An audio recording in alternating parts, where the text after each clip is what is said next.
오늘은 마태복음 26장 35절에서 46절을 통해서 함께 한다는 것이라는 그 제목으로서 고난주간의 그 의미를 좀 생각해 보았으면 합니다.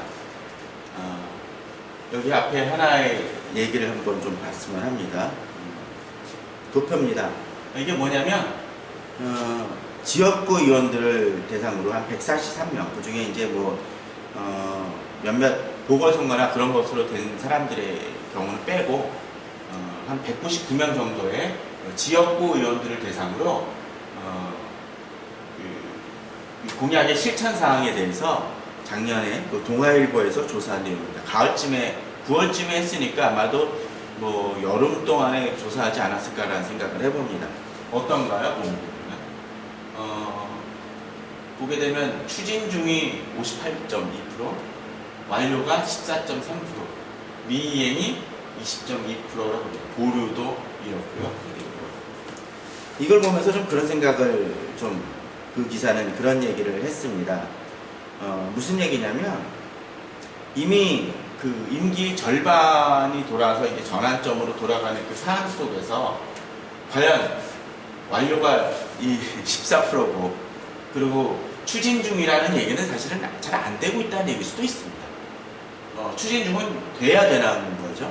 물론 이제 열심히 추진하는 사람도 있겠지만 그렇지 않은 경우도 있을 것입니다. 그리고 보류가 6.7%, 미이행이 이 얘기라는 얘기는 미이행이 오히려 이 완료보다도 더 많고 또 심지어는 보류나 폐기마저도 있다라는 것은 이들이 얼마나 불성실하게 행하고 있는지를 좀 아는 것입니다. 우리들이 너무나 잘 아는 그런 얘기들이 있죠. 공약은 공약이다 라는 얘기도 있습니다.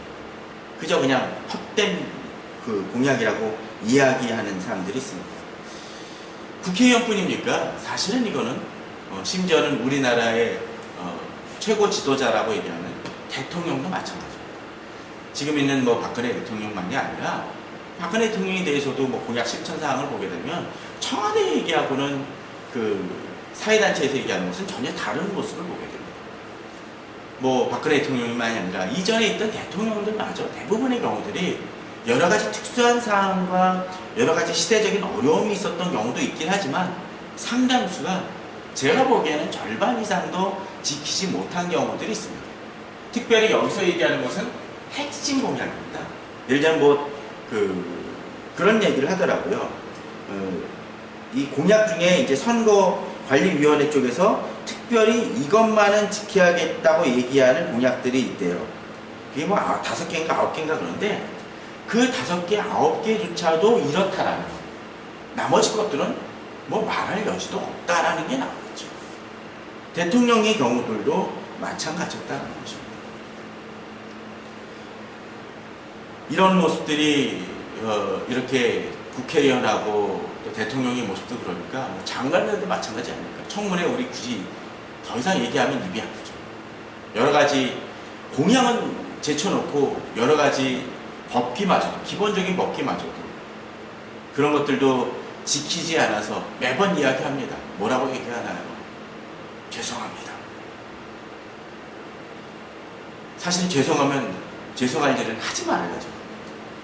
그러나 그들이 그렇게 또 죄송하다라는 그 말로서 자기들 일을 추진합니다. 심지어는 비리척결이라는 이름 속에서 일들을 수행하기도 합니다. 그걸 누가 믿겠습니까? 이것이 우리나라의 아픈 현실입니다. 그러나 이러한 아픈 현실은 사실은 그런 지도자들만의 문제는 사실 아닌 것 같습니다. 우리들은 그를 쉽게 비판하고 판단하고 비난하지만 실제로 우리들의 삶을 통해서 보면은 그러한 일들은 의외로 많습니다. 이거 내가 꼭 해결할게 라고 이야기하지만 지키지 않는 사람들 보죠. 아마 학교에서도 그런 일들이 있을 거예요. 얘기하지만 지키지 않는 사람들. 그것이 교수건 학생이건 그렇고 직장에서 그렇습니다. 어느 상사가 얘기합니다. 이 일 추진할 때 내가 이것만큼은 내가 책임 좀 해줄게. 김대리 알아서 해. 나만 믿고 해. 그러나 실제로 책임지는 사람은 드뭅니다. 인간관계 속에서도 그렇죠. 남편도 아내도 얘기합니다. 어제도 결혼식이 있었지만 늦게 가가지고 제대로 보진 못했지만 아마도 결혼 서약하면서 그랬을 것입니다. 뭐라고 그러나요? 대부분 머리가 팥뿌리가 되고 병이나 어떠한 것이나 어떠한 일이 있다 할지라도 영원히 사랑하겠다고 얘기합니다. 그런데 어제 통계 보니까 그렇더라고요. 결혼하는 쌍 중에서 한 쌍은 재혼하는 쌍이 되나? 그런 것을 통계를 생각을 한다면 그들이 행했던, 인간이 행했던 그 약속이란 부분들이 얼마나 무책임한 것인지, 아니 어쩌면 무책임하다는 말이 적절하지 못할지도 모릅니다. 그때 하는 것만큼은 사실일 것입니다. 최소한 그들의 감정에 있어서. 그렇지 않을까요? 결혼하면서 야, 난 이것만큼 못 지키겠어 라고 얘기한다면 이 사람은 좀 뻔뻔한 사람이죠. 또 결혼하면서 아, 나 한 2년 뒤엔 이혼해야지 라고 생각하는 사람도 없을 거예요.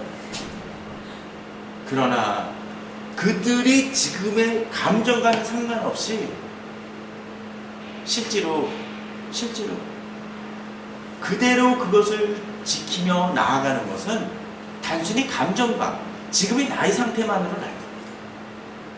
이제 참 공교롭게도 이제 얼마 있으면은 세월호 1주기가 됩니다. 다음 주에 저희들이 부활절이지만 부활절과 겨우 한 10일 정도밖에 차이가 안 납니다. 그때 사람들이 다 뭐라 그래요? 잊지 않겠습니다.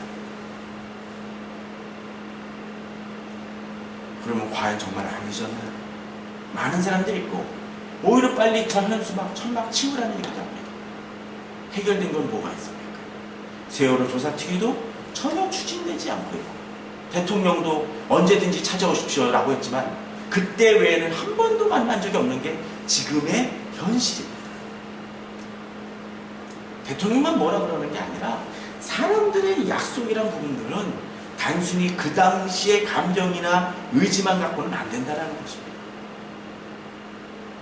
저는 오늘 본문 속에서 그러한 모습들을 바라봅니다.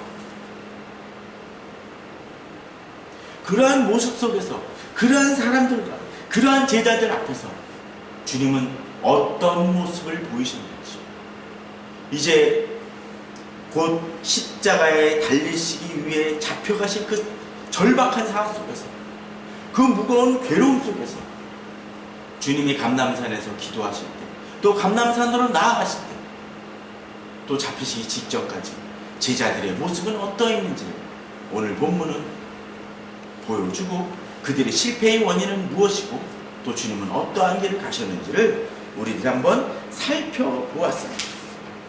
함께 한다는 것이라는 그 제목처럼 함께 한다고 해서 그것이 곧 끝까지 함께 간다는 것은 아닐 수 있다는 것을 좀 생각해 보았으면 합니다. 자, 오늘 본문을 보게 되면 35절에 사실은 단락이 나눠지는 구절인데 35절 한번 넣었습니다. 뭐라고 되어 있나요? 베드로가 이르되 내가 주와 함께 죽을지언정 주를 부인하지 않겠나이다라고 얘기합니다. 그리고 모든 제자도 그와 같이 말하였다라고 이야기하죠. 무슨 얘기입니까? 예수님께서 그랬었죠. 니들이 나를 버릴 것이다라고 얘기합니다. 그러니까 33절에 베드로가 이렇게 얘기합니다. 모두 주를 버릴지라도 나는 결코 버리지 않겠습니다. 베드로다워요. 그렇게 얘기합니다. 다른 사람이 다 버릴지라도 저는 버리지 않겠습니다라고 강하게 호언장담합니다. 베드로가 이것이 거짓이었을까요? 최소한 심정적으로는 그는 분명히 이 말에 대해서 책임지고자 했을 것이고 분명히 자기는 그런 확신이 있었을 것입니다. 주님은 그러한 베드로에게 말씀하십니다. 내가 진실로 내게 이르노니 오늘 밤 닭 울기 전에 내가 3번 나를 부인하리라고 얘기하십니다. 이것은 질책이 아닙니다. 그가 나중에 배신하고 또 나중에 주를 만나게 될 때 주께서 그렇게 말씀하셨다는 그 사실을 통해서 그를 돌이키기 위함입니다. 제자들도 마찬가지였을 것입니다. 주께서 그렇게 얘기하자 제자들은, 그리고 베드로는 오늘 본문처럼 얘기합니다. 베드로가 이르되 내가 주와 함께 죽을지언정 주를 부인하지 않겠나이다라고 얘기합니다. 제자들도 다 그랬다고 얘기합니다. 이들의 말은 다시 얘기하지만 거짓은 아니었습니다. 진심이었을 것입니다. 많은 사람들이 그렇습니다. 앞서 얘기했던 것처럼 결혼을 처음부터 깨기 위해서 결혼하는 사람도 없을 것이고, 물론 국회의원들은 좀 의심이 가긴 하지만 그들이 공약을 세우면서 내가 저 부분에 1%만 지켜야지, 10%만 지켜야지 라고 생각하면서 공약을 내거는 국회의원은 분명 있을 것 같아요. 그러나 최소한 모든 국회의원이 그런 생각을 가지고 움직이지는 않았을 것이라고 믿고 싶습니다. 우리들이 그럴 것입니다. 공부하는 아이들도 마찬가지죠. 엄마한테 다음번엔 제가 꼭 시험 잘 볼게요 라고 얘기할 때 다음번에 못 볼 거야 라고 생각하면서 하는 아이들은 아무도 없을 것입니다. 술 끊겠다고 담배 끊겠다고 하는 사람들도 마찬가지일 것입니다. 그러나 그럼에도 불구하고 그들은 무너집니다.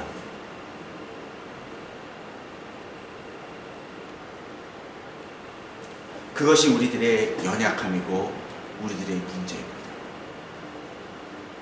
사람들은 그러한 열심에 얘기하면서 넌 왜 그런 얘기도 못하냐, 그런 결심도 못하냐라고 옆에 있는 그런 결심 안 하는 사람들을 꾸짖지만, 실제로 정말 어쩌면 그런 결심을 안 하는 사람들은, 주저하는 사람들은 자기의 약함을 아는 사람일지도 모릅니다. 주님은 인간의 그러한 모든 연약함을 아셨던 분입니다. 그러기에 주님께서는 이들에게 미리 얘기하시고 경고하시고 그들이 넘어진 다음에 다시 일어날 수 있도록 돕기 위해서 그 얘기를 하시고 계심을 보여줍니다. 이제 주님께서는 제자들과 함께 기도하러 가십니다. 왜였겠습니까? 주님 마음이 너무나 답답했기 때문입니다. 다른 본문에서는 여기에 대해서, 같은 본문에 대해서 이렇게 얘기합니다. 습관대로 나아간다. 무슨 얘기일까요? 습관이라는 게 무슨 습관이죠? 감람산에 자주 산책하는 거? 그게 아니라 기도하는 장소였다는 거죠. 우리 성도님들에게는 그런 기도의 장소가 있습니까? 기도의 시간이 있습니까? 그건 너무나 중요한 것입니다. 주님의 3년의 그 사역 속에서 자주 기도하시는 모습이 납니다. 마고복 1장에서 그런 구절이 나오죠. 옛날 개혁판에는 그 새벽 오히려 미명에 일어나 나가 한적한 곳에서 기도하시더니라는 구절이 등장을 합니다.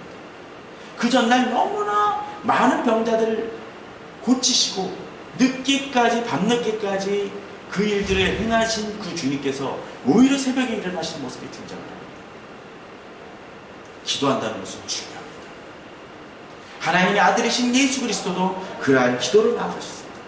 더군다나 어떤 일? 바로 십자가에 달려 이제 돌아가시기 직전에 오히려 기도하십니다. 예수님의 마음이 얼마나 답답하셨는지 본문을 보면 어떻게 나옵니까? 제자들과 함께 이르고, 내가 36절에 보면 내가 저기 가서 기도할 동안에 너희는 여기 앉아있으라고 되어 있습니다. 그 얘기가 그냥 앉아서 놀란 얘기일까요? 같이 기도해달라는 은연중의 부탁이 옵니다. 그런데 여기서 특별히 더 모습이 등장을 하죠. 베드로와 세베대의 두 아들을 데리고 가실새 고민하고 슬퍼하사 이제 말씀하시되 내 마음이 매우 고민하여 죽게 되었으니 너희는 여기 머물러 나와 함께 깨어 있으라고 이야기하십니다. 또 40절에서도 깨어 있으라고 얘기를 하십니다. 무슨 얘기입니까? 주님이 예수 그리스도께서 당신이 기도하실 때 다른 건 내쳐놓고라도 그들이 함께 해주기를 바라고 계심을 보여준다는 것입니다. 이분이 누구? 하나님의 아들 예수 그리스도이십니다. 그러나 그럼에도 불구하고 예수님은 너무 힘드시고 괴로우셨습니다. 왜요? 이 십자가 길, 주님이 굳이 지어야 할 짐이 아니었습니다. 그렇죠? 안 하셔도 상관없는 일입니다. 인간이 그냥 죽게 내버려둬도 상관없는 문제였습니다. 그러나 주님은 이 문제를 해결하시기 위해서 이 십자가의 길 가시기 위해 어린 아기 예수로 오셨고, 제가 자주 얘기하지만 어린 아기 예수에서 주님의 사역을 하기 위해서 몇 년의 시간이 필요해요? 30년이란 기다림이 필요했습니다. 우리는 어떤 때 어떤 일에 대해서 1시간도 기다리기 힘들어 하는데 주님은 어떻게 해요? 30년을 보내셨어요. 그리고 3년을 더 하셨어요. 그리고 이제 그 일을 감당하시기 위해 이제 그것을 코앞에 두신 상황 속에서 주님은 기도하십니다. 얼마나 괴로우셨든지 그 본문에 나온 것처럼 이 잔을 내가 피할 수 있으면 내게서 지나가게 하여달라. 그러면서도 주님의 마음이 나오죠. 나의 원대로 마옵시고 아버지의 원대로 주옵소서. 사실 기도는 세련된 게 아닙니다. 부르짖는 것이고 갈구하는 것입니다. 감정이 격해지면 어떻습니까? 말이 막 나오죠. 친한 사람들끼리 거기엔 예의가 없습니다. 관계가 깊을수록 자기의 속마음을 아주 속 시원하게 털어놓습니다. 우리들의 기도가 사실 그래야 됩니다. 주님의 기도가 그러했습니다. 너무나 힘들 때는 우리들 사실 중보를 부탁해야 됩니다. 예수님께서도 제자들을 불러놓으시고 또 베드로와 야고보에게도 어떻게 해요? 데리고 와서 야고보와 요한을 데리시고 이제 그들이 옆에서 내가 기도할 때 함께하여 달라고 얘기합니다. 사실 오늘 본문 속에는 안 나왔지만 조금 떨어져라고 되어 있습니다. 먼 곳이 아니었다는 거죠. 그럼 어떻겠습니까? 주님께서 기도하시는 장면, 아마도 부르짖으며 기도했을 것 같은데 그 기도의 모습을 베드로, 야고보, 요한은 보았을 것이라는 것입니다. 그런데 그들은 어떠했습니까? 본문을 보게 되면 그들이 잠듭니다. 본문을 보게 되면 나중에 그렇죠. 이는 그들의 눈이 피곤함이로라. 저는 그런 생각을 좀 해봅니다. 예수님께서 이제 오늘 본문 속에서 제일 마지막 일어나라 함께 가자 보라 나를 파는 자 가까이 왔느니라 하시고 이제 가룟 유다가 여러 사람들과 왔을 때 제자들은 다 떠나가죠. 베드로가 잠시 객기는 부립니다. 칼을 휘둘러서 그 종의 귀를 쳐서 떨어뜨리긴 하지만 그 이후 어떡합니까? 흔적이 없이 사라져버립니다. 다들 도망가 버리죠. 우리는 그런 베드로를 보고 어떤 때 어떻게 그럴 수 있을까라고 얘기도 하고 3번 부인하는 것을 가지고 이야기를 하지만 사실 베드로의 문제는 그것만이 아니었습니다. 그거는 둘째 쳐놓고 그거는 그럴 수 있다 치더라도 100번 양보해서 오히려 주님이 함께 기도해달라고 아니 깨어있어 달라고 이야기하는 그 순간 속에서도 그는 같이 하지 못했다라는 것입니다. 앞서 베드로는 뭐했다고요? 죽을지언정 주와 함께 죽을지언정 나는 주를 떠나지 않겠다라고 결심했던 그가 아마도 여기 감람산까지 가는데 1시간 이상 걸렸겠습니까? 절대 안 그랬겠죠. 바로 1시간도 안 돼서 그는 한시도 깨어있을 수 없는 자가 되어버렸습니다. 자기 마음속에서의 감정과 나는 이렇게 하겠습니다라고 외치는 거하고 실질적으로 그 사람이 그것을 행하는 것은 전혀 다른 것일 수 있다는 것을 본문은 보여주고 있다는 것입니다. 그의 문제는 뭐였습니까? 매우 피곤하였기 때문이었습니다. 예전에 청년 때 한 번 상담을 한 적이 있었습니다. 수련회가 상담을 하는데 이렇게 강당 같은 데서 늦게 집회가 끝나고 기도회까지 끝나고 한 명이 와가지고 상담을 했습니다. 불이 꺼져 있었어요. 기도하는 걸 위해서. 그러니까 막 여러 사람들이 있고 막 시끄럽곤 했었는데 막 여러 가지 아픈 상처와 아픈 이야기들을 많이 합니다. 근데 그 얘기가 너무 길었어. 그러다 보니까 이거 미치겠는 거야. 그 심정은 너무나 힘들고 어려운 건 알겠는데 도저히 이 얘기를 계속 좀 끝까지 들어주기에는 제가 너무 피곤했습니다. 어땠을까요? 계속 졸립니다. 정신을 갑자기 깜빡깜빡 놓습니다. 그러면서도 눈이 이제 어두우니까 얼굴이 제대로 안 보이니까 반응을 해줍니다. 야, 그러면서 지 자신이 부끄럽기도 하고 물론 청년 때이고 목회를 들어서기 전이긴 했었지만 부끄럽기도 하면서도 야 내가 이렇게 연약한 존재구나 라는 것을 깨달았습니다. 사실 베드로, 야고보, 요한이 그런 존재예요. 우리는 우리가 그런 존재라는 것을 자주 잃어버립니다. 그러면서 우리는 내가 이것을 하겠노라고 얘기하고 다른 사람들에 대해서 쉽게 비판을 합니다. 이것은 주 안에서 내 자신을 계속적으로 연단하지 않고서 불가능한 일입니다. 근데 그에 반해서 주님의 고민은 어떠했습니까? 자, 오늘 본문을 보게 되면 좀 독특한 본문이 등장을 합니다.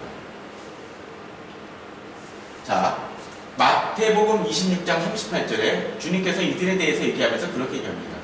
자, 26장 38절에 어떻습니까? 이에 말씀하시되 내 마음이 고민하여 죽게 되었으니 37절에 이미 데리고 가실새 고민하고 슬퍼하사라고 얘기하셨는데 여기에 38절은 좀 더 강하게 나가죠. 우리나라 번역에서 사실 이게 다 다른 단어긴 한데 뭐라고 되어 있습니까? 내 마음이 고민하는데 어느 정도 매우 고민하고 또 뭐예요? 죽게 될 정도라는 것입니다. 이 주님이 너무나 솔직하게 이렇게 얘기하시는 거예요. 그 얘기를 베드로, 야고보, 요한이 들었어요. 그리고 뭐합니까? 나와 함께 깨어있어 달라고 부탁합니다. 사실 이 단어는 마가복음 14장 34절에서도 동일하게 등장하는 단어입니다. 내 마음이 심히 고민하여 죽게 되었습니다. 마치 억누르는 걸 얘기합니다. 무거운 짐이 그를 누르고 있음을 보여주게 되는 것입니다. 주님이 얼마나 고통스러웠는지를 보여줍니다. 사실 이 단어는 한 6번인가 신약에서 사용되었다고 합니다. 다른 본문에서도 사용이 되어집니다. 예수님이 아닌 다른 본문에 사용되는데 마가복음 6장 26절과 누가복음 18장 23절입니다. 자, 한번 보십시오. 왕이 심히 근심하나 자기가 맹세한 것과 그 앉은 자들로 인하여 그를 거절할 수 없는지라. 이게 어디 본문인지 아십니까? 뭘까요? 이 왕은 누굴까요? 헤롯입니다. 어떤 상황일까요? 예, 세례 요한의 목을 주기로 했던 사건. 이 딸이 춤추는 걸 보고서는 어때요? 의붓 딸이 춤추는 걸 보고서는 절반의 땅이라도 주겠다라고 얘기했었는데 그 딸이 뭐예요? 그 얘기조차도 사실 문제가 있죠, 그죠? 그랬는데 세례 요한의 머리를 달라고 하니까 사실 그건 피하고 싶었던 상황이었어요.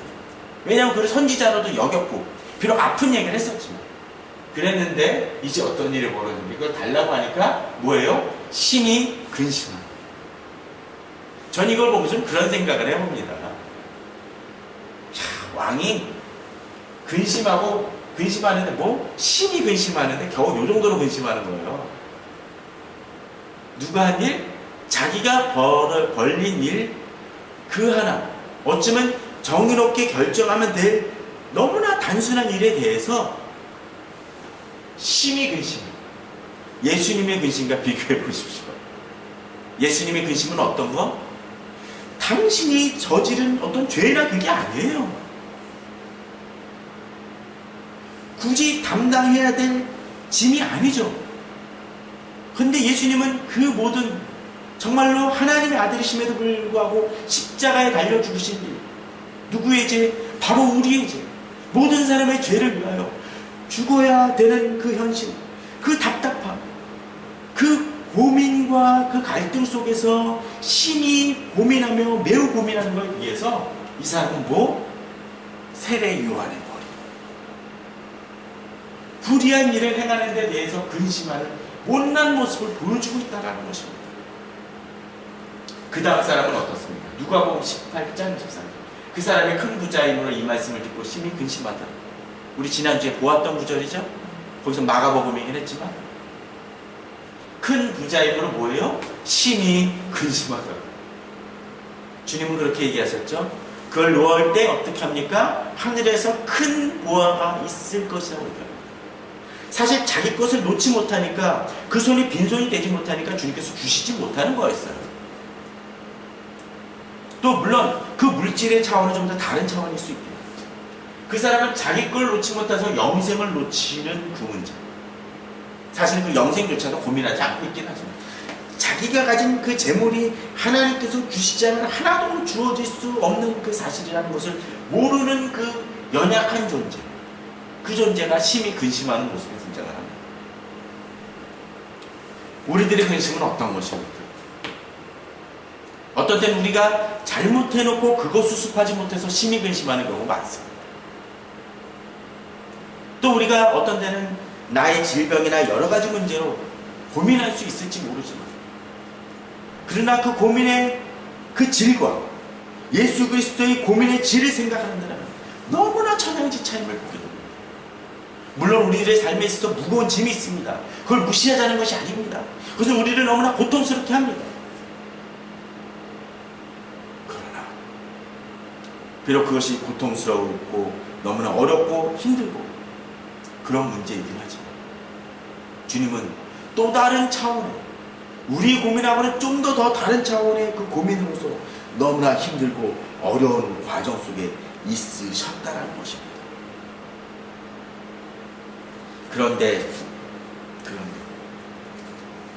그런 주님의 이야기하고 다르게 이 제자들은 그 주님의 무게를 전혀 깨닫지 못한 과정 속에서 힘들고 지치고 피곤해서 잠자는 자들의 모습으로 나타나고 있다는 것입니다. 주님을 쫓는다는 것은 단순히 말이 아닙니다. 어떤 것입니까? 주의 마음을 이해하는 것입니다. 전도는 무엇입니까? 선교는 무엇입니까? 남을 돕는 건 무엇입니까? 그들의 마음을 이해하는 것입니다. 얼마 전에 여당 대표가 가서 저쪽 원룸 고시촌 가서 그랬다고 그러죠? 옆에 있는 의원도 문제예요. 뭐라 그랬다고요? 여기 원룸 하나 살 정도면은 이 차를 끌고 다니겠죠? 여기 주차량이 심합니다 라고 얘기합니다. 거기에 대해서 어떤 사람은 그런 얘기를 합니다.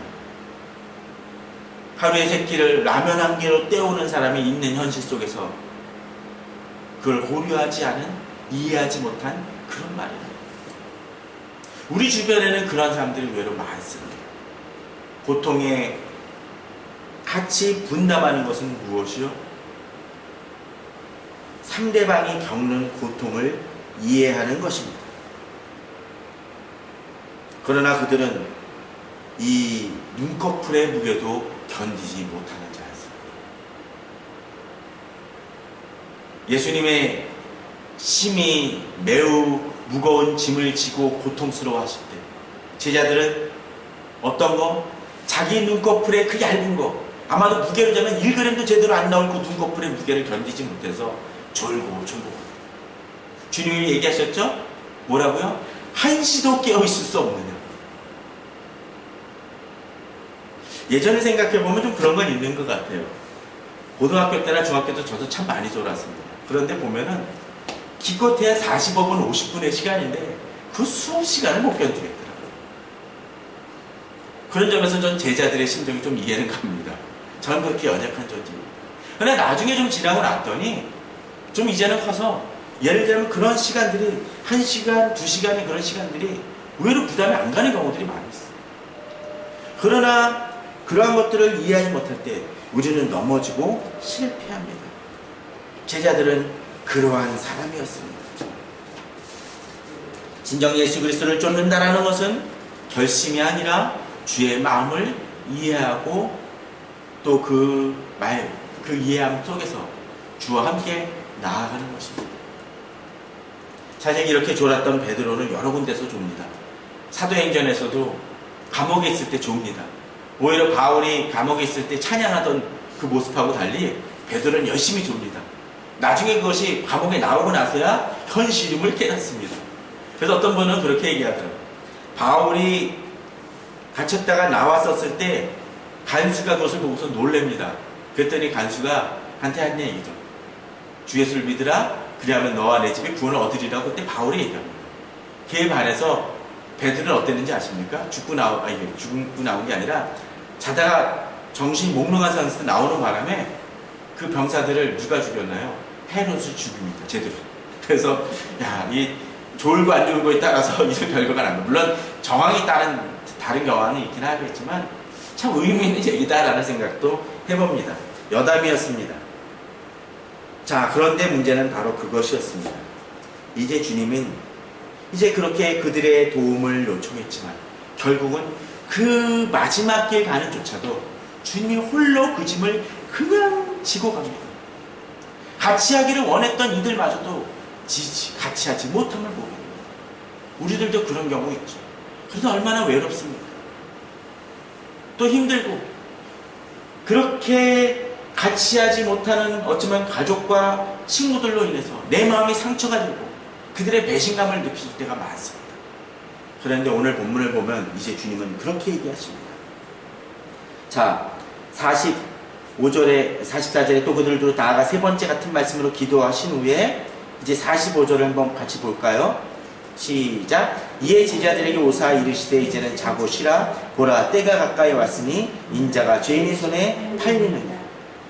먼저 제자들의 모습을 한번 생각을 해봤으면 좋을 것 같습니다. 자, 여기 본문은 뭐라고요? 때가 가까이 왔습니다.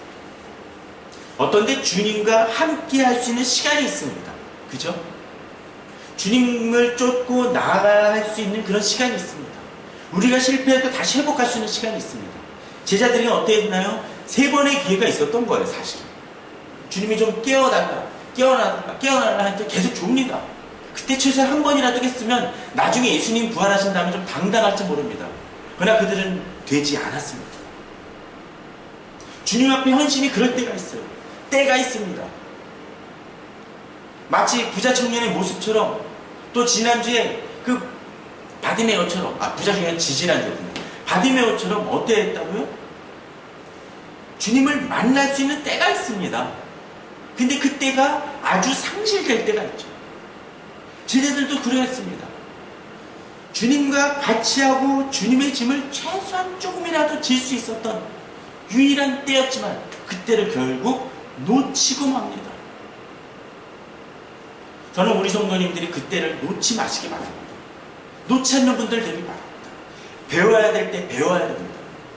저는 지난주에 그 은하자매의 부부를 참 감사하게 생각을 합니다. 사실은 결혼을 일주일 남겨놓고 사실 결혼 예비학교와 그 만남을 갖는다는 건 쉬운 일 아닙니다. 사실 저도 그렇게 결혼 전에 한번 만나서 신앙 상담과 결혼의 성경적인 결혼에 대해서 한번 배우기를 원한다고 얘기를 했지만 사실 그들이 그 요청을 받아줄 거라고 생각도 못했습니다. 근데 했더라고요. 형제도 마음이 열려 있었습니다. 2시간 동안 얘기를 했고 많은 이야기를 나눴습니다. 너무나 감사했다고 고마웠다고 얘기를 합니다. 그리고 심지어 어제 결혼식장에서 그러더라고요. 나중에라도 다시 한번 뵙기를 원합니다. 그들은 때를 놓치지 않았습니다. 저는 우리 성도님들이 때를 놓치지 않고 말씀을 배우고 기도하며 자기 자신을 훈련해 나가기 바랍니다. 그러할 때 주께서 쓰시기를 원할 때 반응할 수 있습니다. 그런데 제자들은 그것을 잃어버렸죠. 그러나 주님은 비록 이 때가 가까이 왔고 주님과 더 이상 가까이 할 수 없는 상황이 됐던 제자들을 나중에 제자들을 어떻게 하셨나요? 버리셨나요? 아닙니다. 그렇게 때를 잃었던 제자들마저도 마지막 순간까지도 주님 앞에서 한시도 깨어 있을 수 없었던 제자들에게마저도 주님은 나중에 나타나셔서 그들을 품으시고 그들에게 사명을 주십니다. 심지어 이 본문 속, 이 베드로, 이 본문 속에 대해서 주님께서 여기 나타나지 여기선 이 마태복음에서 나타나지 않았지만 다른 공간복음에서는 그렇게 얘기합니다. 내가 이렇게 얘기하는 것은 나중에 네가 깨어서 이들을 제자들을 돕기 하기 위함이다라고까지 얘기하십니다. 이미 실패하고 자신을 배신할 것을 아는 제자들에게 베드로에게 예수님은 마지막에 회복된 다음에 주실 사명마저도 주시는 기다리시고 품으시고 그들을 기다려주시는 주님이시라는 그 사랑을 보여주시는 그 주님의 모습을 보여주시는 거예요. 제가 이번 주에 어느 책을 읽었습니다. 이창수 목사님 책입니다. 에스더서를 이야기하신 죽으면 죽으리다는 책에서 이런 얘기가 등장을 합니다. 내비게이션 얘기를 하시더라고요. 제가 잠깐 읽겠습니다. 이런 면에서 내비게이션 안내 아줌마에게 배울 것이 참 많다. 생각해보라. 내비게이션은 누구를 원망하는 법이 없다. 우회전입니다 라고 했을 때 운전자가 못 알아듣고 좌회전한다고 해서 아니 왜 엉뚱한 길로 가서 고생을 시켜 하면서 구시렁거리는 법이 없다. 우회전해야 하는데 잘못해서 좌회전하면 다시 가장 최선의 길을 찾아 가르쳐준다. 맞습니다. 옛날 내비게이션은 그런 때가 있었어요. 경로에서 벗어났습니다. 경로에서 벗어났습니다라는 얘기 자주 합니다. 근데 요새 내비게이션은 그러지 않더라고요. 뭐합니까? 벗어났어요. 그럼 어떡합니까? 한참 고민을 해요. 그럼 어떡하죠? 새로운 길을 알려줍니다. 시간이 어느 정도 오버했다라고만 얘기를 해줍니다. 저는 그거를 읽으면서 목회자의 마음도 그런 거 아닌가라는 생각을 해봅니다. 어느 성도가 순종하지 않았다고 해서 바로 그렇습니까? 설교 시간에 당신 예배 시간에 내가 지난주에 졸지 말라 그랬죠. 왜 전화하면서 너 지옥 갈 거야 라고 하는 목회자 보신 적 있으십니까? 가끔 있긴 해요. 대부분의 경우는 그들을 품습니다. 신방 가서 그들을 지도했는데 실패합니다. 내버려 둡니까? 아닙니다. 다시 권고하고 그들이 돌아오실 때 도와줍니다. 물론 그들이 잘못된 선택을 하면서 어떡합니까? 시간은 오래 걸려요. 그러나 그렇다고 해서 포기하지 않습니다. 그게 목자의 마음입니다. 앞서 얘기 들은 것처럼 목사는 그럴 수 엉뚱한 얘기를 할 수 있을지 모르지만 누구는 그렇지 않습니까? 우리 주님은 그렇지 않습니다. 기다려 주십니다. 예수님은 이들에 대해서 비난하지 않습니다. 그저 한시도 깨어있을 수 없더냐라고 이야기하신 이유고요. 나중에 십자가에 달려 죽으시고 외로이 죽으시고 다시 그들을 만날 때 주님은 그들을 품으시는 모습을 보여줍니다. 마가복음 14장 40절에서는 이런 얘기를 하죠. 제자들의 모습에 대해서. 다시 오사 보신즉 그들이 자니 이는 그들의 눈이 심히 피곤하기를. 예수님이 매우 고민하고 심히 고민하실 때 제자들은 심히 피곤한 와중 속에 있었고 그것으로 인해서 그들은 실패하고 예수님 앞에 그렇게 실패한 자의 모습으로 드러났지만 주님은 그들마저도 품으시고 그들을 위하여 십자가에 달려 죽으시고 구원의 길로 나아가시는 모습을 보여주십니다. 우리가 이번 주 고난주간을 맞이합니다. 이 고난주간을 맞이하면서 우리는 다시 한번 감람산에 섰던 제자들처럼 주님과 동행하길 원합니다. 주님은 오늘도 어쩜 말씀하십니다. 이 기간 동안에 주님을 바라보면서 제자의 삶으로서 깨어있기를 원하시길 바라실지 모릅니다. 그럴 때 우리가 주님 앞에 깨어있기를 원합니다. 어쩜 우리가 잠들 때 주님은 말씀하십니다. 시험에 들지 않게 깨어 기도하라. 마음에는 원이로되 육신이 약하도다 하시오. 주님 우리가 결단하며 헌신하는 것도 분명 즐겨 하시지만 마음만이 아니라 뭐요? 우리 육신이 우리 의지가 주와 함께 나아가길 원하십니다. 그럴 때 우리는 달라집니다. 그러나 우리가 비록 그 현장 속에서 실패하고 넘어진다 할지라도 주님은 우리를 놓지 않으시는 그 주님이라는 그 사실을 우리가 믿고 의지하며 나아가시는 우리 성도님들 되시길 바랍니다. 예수님 앞에 예수님이 고통받으실 때 심히 고민하실 때 제자들은 그 어느 누구도 깨어있지 못했지만 비록 어떤 때 나의 짐이 어떤 때 이런 심히 근심이고 이런 것이라 할지라도 주님은 나의 고통을 같이 져주시길 원하시는 분이라는 것을 기억하시고 그 주님께 물론 이런 짐을 갖고 계신 분은 없겠지만 그 짐을 주님께 맡기며 믿음으로 나아가시는 주님이 나와 함께 중보 기도하시는 분이라는 그 사실을 믿고 오늘도 예수 그리스도의 십자가를 의지하며 나아가시는 우리 성도님들 계시기를 주의 이름으로 축원합니다. 함께 기도하도록 하겠습니다.